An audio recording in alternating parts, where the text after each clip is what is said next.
Caros alunos, sou o professor Marcos.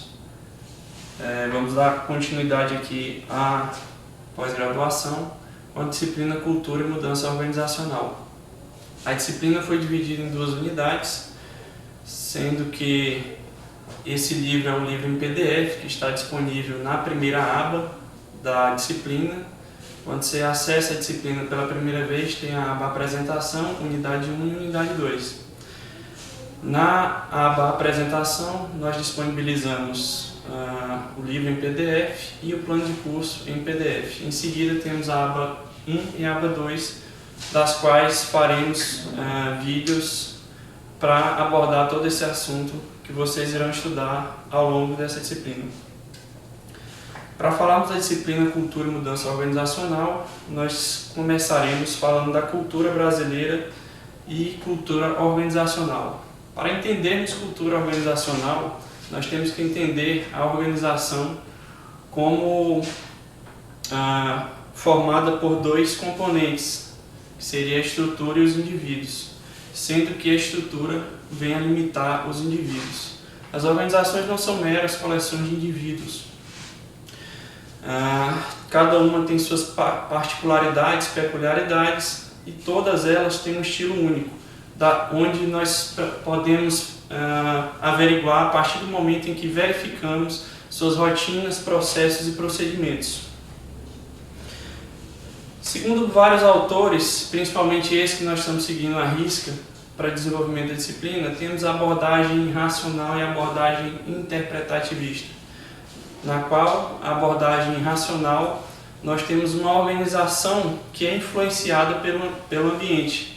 Já na segunda teoria, na abordagem interpretativista, o ambiente, ou melhor, a organização interfere no ambiente, que seria uma coisa mais inviável.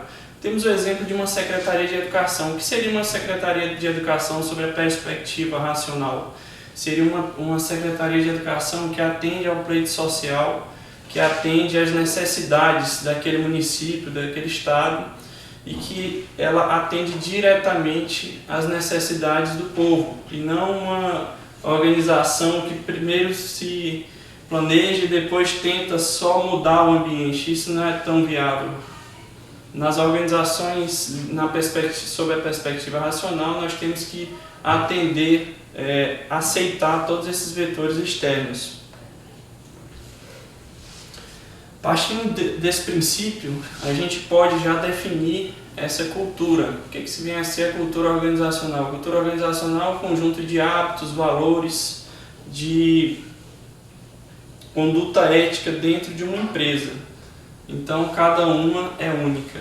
E nós não podemos negligenciar a cultura organizacional quando pensamos em mudanças dentro de uma organização. Essa cultura, como já falado anteriormente, ela permeia todas as rotinas, procedimentos e valores.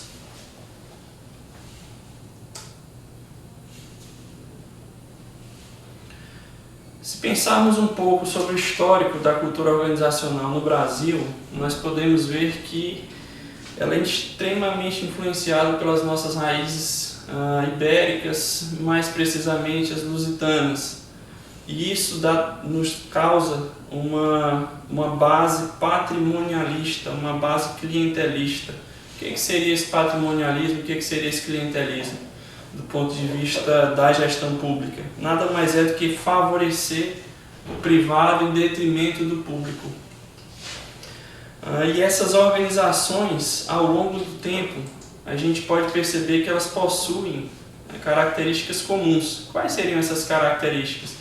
Não podemos generalizar, mas se formos olhar de uma forma geral, esses agentes públicos normalmente têm uma característica de estabilidade, de baixo risco, de formalidade, de corporativismo, de um constante ritmo de trabalho. Isso tudo interfere no desempenho da organização pública. Isso é visto de uma forma geral.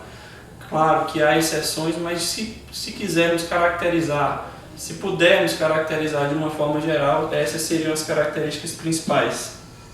Diante da influência do externo perante as nossas organizações, perante a nossa administração pública e privada, nós podemos verificar sempre uma valorização do exógeno, sempre uma idolatria em relação às questões, às teorias exteriores. A partir do momento em que a gente tenta importar todas essas teorias, esse modo de administrar, nem sempre dá certo. Porém, a nossa cultura, o nosso histórico mostra isso desde os primórdios, desde que se fala de administração pública no Brasil. Quando começou a se falar de administração pública no Brasil? Começou na década de 30, a partir de um decreto-lei em 1938, em que foi criado o DASP, Departamento de Administração do Serviço Público. Em seguida, nós tivemos a criação de 2 escolas pela FGV, e isso foram os marcos, digamos que mais relevantes no começo da administração pública no Brasil. Logo em seguida, em 88, nós presenciamos a criação de uma emenda constitucional em que tratava de eficiência na gestão pública. O que seria essa eficiência? Eficiência nada mais é do que otimizar os recursos públicos, o uso racional, o uso coerente, e isso tudo vem a embasar a questão da eficiência. Também isso gerou um movimento nas organizações públicas em que elas começaram a buscar por novas tecnologias gerenciais, buscando essa tão sonhada eficiência. E que hoje em dia a gente ainda presencia mitos na administração pública.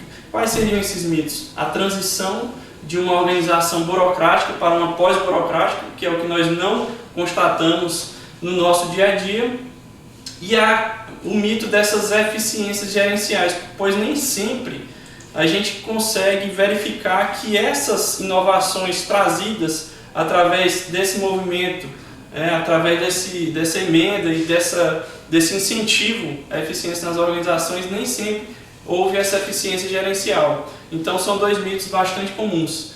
E para concluir essa primeira unidade, nós temos a questão do jeitinho e do formalismo.